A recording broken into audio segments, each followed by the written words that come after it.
So on Aleppo, we've heard a lot of moral outrage from this podium, from the Secretary, from the UN ambassador yesterday, from the White House.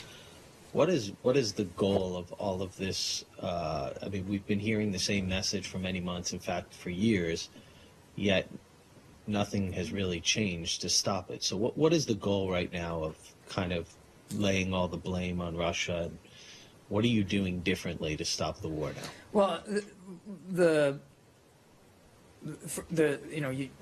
don't know if you meant it this way. It's not like the goal is to lay the blame on Russia. The responsibilities are rightfully being applied to Russia because they're the country with the most influence on Assad. We've seen it when they can and are willing to use that influence. We've seen it work positively, and just as much as recently we've seen when they're not willing to do it, we end up where we are right now in Aleppo. So it's not just about laying responsibility where it belongs, and the outcome that we want is the same outcome, frankly, that we've been trying to achieve now for better than 18 months, which is political talks that can lead to a meaningful transition in Syria.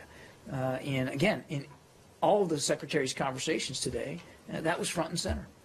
Right, but you failed repeatedly doing the same thing over and over again, which is a combination of trying to bring together people in some sort of talks with a sort of imperfect ceasefire, and then when things go badly, you get really angry and accuse them of war crimes or crimes against humanity, and then nothing ever changes. You haven't succeeded once. You've talked about successes sometimes with Russia. You know, it looks to everyone else like tactical retreats or momentary pauses. So what are you doing differently to prevent more of the same? Well, the failure is in the belief that this war can be solved militarily. And the failure is on Russia for not putting the proper pressure on the Assad regime to stop the brutality, the gassing, the surrender, the starvation of their own people.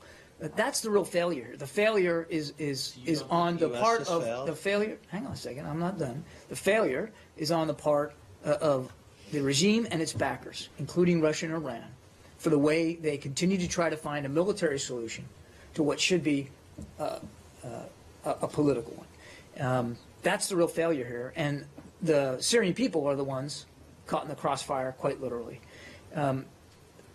You talked about the United States failure. What I would say is the international community has remained focused on trying to bring about a better outcome in Syria. And yes, the United States is a leader in that effort. You speak for the United States, and you have a specific, as the most powerful country in the world, have a specific responsibility in the world. And you can push that over to the international community. Or not. The United States has failed in this. Do you disagree? What I disagree with is where the failure lies. The failure lies on the part of the regime and its backers to act with any sense of moral standards for human behavior. That's the failure. That's the failure. Yeah, but every time they do that, you reach out to them and try to engage them in a process. Brad, let me finish. I'm not at all saying that we're content with what the results have been of better than 18 months of negotiation and discussions. The Secretary would be the first to tell you that he's enormously frustrated that we are still where we are with respect to what's going on the ground in Syria. Nobody's happy about that. And would we have preferred that any number of the communiques that we negotiated with a UN Security Council resolution that was signed on by Russia as well would have led to a better, safer outcome in Syria? Absolutely. So nobody's happy about this. And I'm not pushing it off on the international community at all. I'm simply making the point that it's not just the United States that wants a political solution. And as I said yesterday, and I'll repeat it again today, we fully own the fact that we have been a leader in this effort. It was the United States who led the development of the ISSG. It was the United States who led the process to get us to a UN Security Council resolution. It was the United States that tried to lead both bilateral and then multilateral negotiations in recent weeks to try to bring about a ceasefire. look, everybody's enormously frustrated about where we are, and nobody's happy, and that's why the secretary is going to continue to work at it. Let me ask my last question. But lastly, your question, what are you going to do differently? Yes. That we're going to continue to try to get a political outcome that will serve the people of Syria.